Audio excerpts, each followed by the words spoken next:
Yan. So, i-discuss po natin ngayon yung mga frequently asked questions and updates na na-discover ko sa turf residences.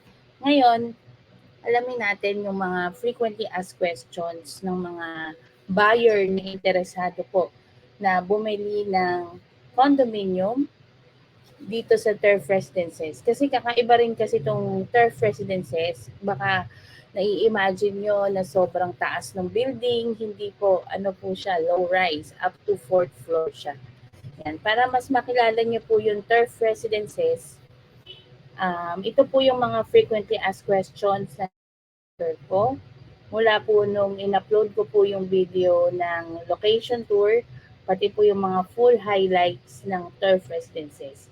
So kung di nyo pa napanood, meron pong full video, 18 minutes po yun para makita nyo talaga yung paano papunta, tapos ano yung mga features. Ngayon punta tayo sa loob ng details na turf residences. Yan. Ito yung mga frequently asked questions. What is the ceiling height of the unit? So, kitchen, toilet, and bath, 2.4 meters. So, since pre-selling pa po yan, yung turf residences, mas ma-figure out nyo po kung meron po kayong, ano ba tawag doon? Yung metro. So, that is 2.4 meters. Okay? Ayan. Kasi, pag pumunta tayo kasi sa showroom ng SMBC, hindi rin masyadong mapapakita kasi iba yung ceiling doon. So, may iba-iba kasing representative yung mga rooms doon. So, kumbaga pinapakita dun yung toilet and bath, yung pwesto ng mga ng toilet, nasa kaliwa ba, nasa kanan, pagpasok mo ba ng pinto, toilet na, o living room na, ganun po. Pero here, in turf residences, para mas ma-figure out po ninyo, 2.4 meters. Okay? So, yung other areas nga, 2.8 meters. Okay. So, what is the hallway or corridor width? Yung lapad. 1.5 meters. Yung paglabas nyo ng pintuan ng unit nyo, yun po yung lapad niya. So, 1.5 meters para pag mayroon po kayong mga appliances na bibilin, kayang-kaya po na dumaan dun sa hallways. So, since yung pong turf residences ay hanggang 4th floor lang siya, ay isang elevator lang po per building. So, 8-person capacity. Okay? So, pwede rin nyo pong gamitin ang hagdan at meron din po kayong option for elevator. Yan. So, how many garbage rooms are provided? So, bawa may mga basura kayo. Siyempre, everyday yan, meron tayong basura. So, meron po tayong garbage room. Okay? Located at the end of each floor. So, nasa bandang dulo.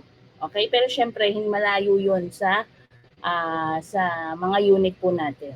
Okay? What are the utility providers? So, sa kuryente, Meralco. Tapos, yung water po natin is Laguna Water. Okay? So, kung wala pa akong, kung may nakalimutan akong mga frequently asked questions na baka nasa isip po ninyo, pwede nyo pong i-comment dito sa video na ito. Okay? So, yun po yung ating frequently asked questions. So, let's move on here sa payment terms kasi isa rin po yan sa frequently asked question. Kasi based on my video, ito pong turf residences is non-BAT. Okay? So, kasi pag sinabing non-BAT, pag ang property po ninyo ay umabot na ng 3,199,000, ibig sabihin po niyan, kailangan nyo nang magbayad ng VAT. So, malaki-laki rin yun. 12% from the total price.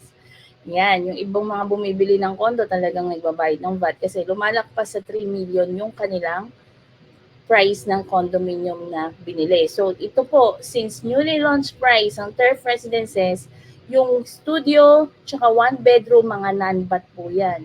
Nagre-range po ang studio ng 17 square meter to 18 square meter. Tapos yun pong one bedroom is 24 square meter. Meron din po akong ginawang model unit ng 1 bedroom dito sa YouTube channel na ito para makita niyo po yung layout. Okay? Ayan. Pero papakita ko rin po dito maya-maya. Ayan. So, tingnan po natin tong aking ginawang konting preparation lang. Ayan. Ayan. Okay? So, since ito po ay launch price, maganda po yung payment terms. Okay? So, ang payment terms po is, po, yan. So, ang payment terms po, tatlo. Okay? Tatlo po siya. Pwedeng, pag halimbawa, meron naman kayong budget, syempre, mas maganda i-cash nyo na or full payment, meron po kayong 10% discount. Okay? So, kung kayo naman ay gusto nyo is, gusto ko lang mag-down at least 5% para magaan-gaan yung monthly ko. Yan. Ito po ay meron pa rin pong discount. Okay? So, 5% discount. So, paano naman po pag halimbawang ayoko mag-down? Okay? Kung ayoko mag-down, wala na pong discount yon. Okay? Kasi ang payment terms na po natin is napakahaba. No interest. Okay? Yun na po yung pinaka-discount nyo. No interest, tsaka yung payment terms. Tsaka syempre, binili nyo to ng launch price. Okay? So ito po is a sample computation kasi ito lang po yung mga nagre-range yung mga price. Kasi the higher the floor, the higher the price. Bakit? Kasi mas maganda yung view. So na-check ko na po lahat ng mga mga open na towers na binebenta, first 5. So, ang alam ko, NPQR. Para building MNPQR. Okay? So, 5 towers siya. So, tinignan ko yung price, studio, tapos 1 bedroom, lahat po yan. Hindi papasok sa VATable price, which is 3,199,000. So ito, sample, kahit umabot pa tayo ng 4th floor, yung mga gusto ng 1 bedroom, tsaka studio, yan, hindi po siya abot ng 3.2. So may mga, nag-higher lang ang price, very slight lang. So ito, this is a sample computation. So this is the list price for 1 bedroom, 24.41 square meters. It's 3,159,000. Tapos, nakita niyo po, walang VAT. Okay? So, what is 8.5% other charges? Yan. Yan po, lahat naman po ng developer merong 8.5 other charges na na-add sa list price. Kasi, yan po yung mga headache na pagpunta sa pagtititulo, pag-aasikaso sa mga titling, sa contract to sell, kami na pong bahala dyan. So, habang binabayaran nyo pa ng ilang taon, tapos meron na kayong CTS, tapos hanggang sa matituluhan, ito po yung dito po napupunta yung other charges. So, total amount payable, yan, 3,427,515. Okay, yung price na yan, kung sa iba yan, magdadagdag ka pa ng VAT, pero sa atin, wala na pong VAT, may other charges na yan, all in na po yan. Alright. Tapos, pagdating dito sa down payment po natin, i-stretch po natin yan ng 54 months. So, 20% of 3.4 million is 685,503. So, ile-less po natin yung reservation fee na 25,000. So, magiging 660,000 na lang, 503. Okay? Ang monthly po ninyo, no interest, 12,231 and 54 cents. Alright? So, may balance pa po kayo na 2.7 million. So, alam nyo naman, kahit mag-housing loan po tayo after 5 years, yan, nandito pa rin naman ako. Okay? So, pwede ko po kayong ma-assist for housing loan assistance. Okay? So, meron pa akong technique na gustong malaman po ninyo kasi may mga ganun eh. ng mga buyers. Ayaw nilang maano sa interest sa bank. So habang ito pong 54 months na ito ay meron po kayong 12,231 na binabayaran, pag itong 5 years na to, meron naman kayong extra, pwede niyo pong bawasan itong balance po ninyo para pagdating sa bangko, 2 million na lang yan, 1.5 na lang yan, ganon. Okay? So, ganyan po. So, kung wala kang DP, ang monthly mo is 12,000. So, dito naman tayo sa may DP. Okay? So, kung may DP kayo at least 5%, meron din kayong 5% discount. Okay? So, ito po is 3,171,000 tapos discount nyo 5% equals to 158,000. Tapos ang naging net lease price na lang po is 3,012,450. Tapos nag-down po kayo ng 5%. Tapos ang down nyo po is 163,000 minus reservation fee. So ito na po yung ating DP. So pag nag-reservation po kayo, ibawas po yun sa DP. Okay? Hindi po siya bukod na bayad. Okay? So binawas na po siya and then naging 138,000 na lang, 425 yung DP po ninyo less the reservation fee. So yung 15% na natitira na which is 490,276, i-stretch po natin yan ng 53 months, o di ba? 9,200 na lang ang inyong monthly payment. Alright? Ayan. Okay? So, ayan po yung ating computation. So, sumunod naman tayo.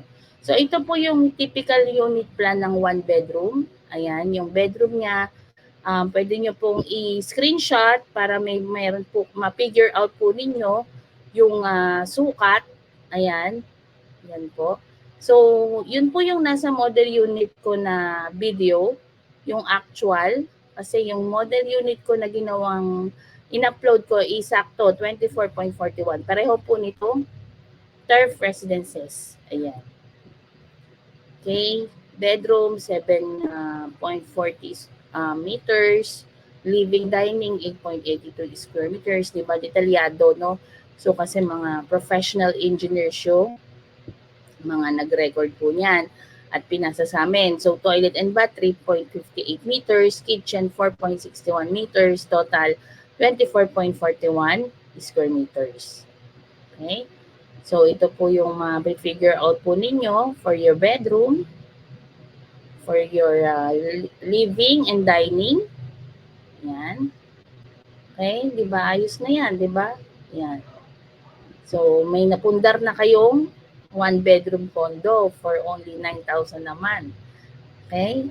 And ito yung toilet and bath. Alright. Yan. Okay. Yan. Okay. So, meron pa akong i-share sa inyo. Yun po nga na-discover ko nung hindi ko lang nalagay sa video. Ito, papakita ko sa inyo. Yan natin.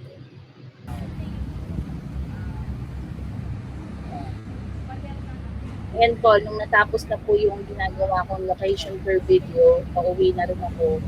Nag-usap ako. Nakausap ko yung nakausap may tsura. Pasensya na po kayo ito na. Okay lang po at yan, medyo mahangin kasi dyan sa turf residences sa so kaya ganyan po yung aking itsura. Medyo mahaba, mahangin sa labas. Okay, pero pakinggan niyo po yung sasabihin ko dyan. Yan. Hindi na namin sinama sa location tour. Medyo mo, kausap ko. Ayan, so napag-alaman natin, ito pala pader ng 7-Eleven. O, diba? Commercial na commercial. Kung nasan ng 7-Eleven, nandun ang commercial, diba? Ayan. So, ito.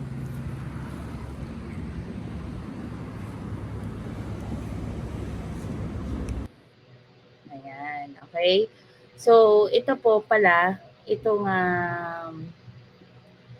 palang turf residences, kaka-launch pa lang, nagsisimula na, di ba? I'm very impressed. sa SMDC, no?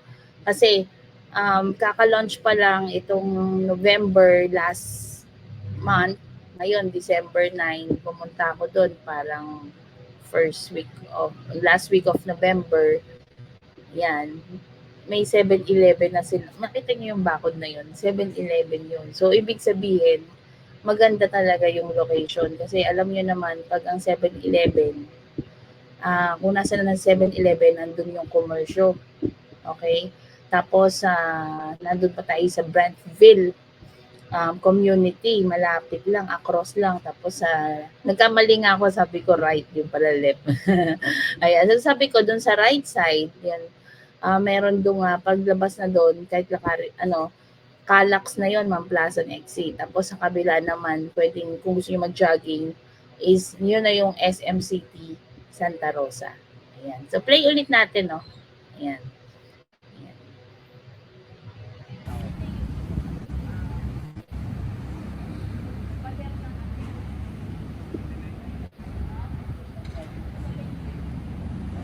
Ito, dapat yan ng 7-Eleven. Thank you. Ayan, play for me. Thank you po. Ayan. Binidyo mo ako, kausap ko. Ayan, so ang pag-alaman natin, ito pala pader ng 7-Eleven. O, diba?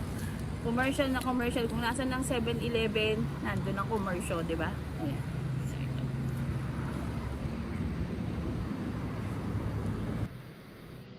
Ayan. So, yan po yung ating video. At ito pong ating frequently asked questions and updates for turf residences. Na-check ko po yung availability. Nako, marami na pong nag-a-avail ng turf residences. Yung studio, medyo limited na yung available. Pero kasi, para di na kayo mabitin, kumuha na lang kayo ng 1 bedroom kasi pareho din namang non-VAT. Okay? So, konti lang naman yung differential sa price. So, i-message nyo po ako in my Facebook. Yan, papakita ko sa inyo yung Facebook ko. Dali po. Okay. Yan. So, ito po yung aking Facebook. Ito po yung aking Facebook profile talaga. Ayan. Pwede nyo po akong i-PM dyan. Type nyo lang po Grace B. De Los Santos, so may Grace the Realtor. Tapos, pwede nyo rin po akong PM din dito sa Grace the Realtor Facebook page. Ipaki-like na rin po. Ayan. Ayan. So, ito yung mga pictures natin sa turf residences. Okay? Tapos, ito naman po yung aking number. It's 0917-764-9044. Ayan. Ayan, ayan, ayan. So, pwede nyo rin po akong i-email dito. Ay, sorry. Yan. Yan. Ito, text nyo lang po ako dyan pag may question kayo. Nakakonect po yan sa Viber, WhatsApp, and Telegram. Tapos pwede rin nyo po akong i-email dito. Okay? So, kung di pa po kayo nakasubscribe at nakatulong po itong video na ito, sandali po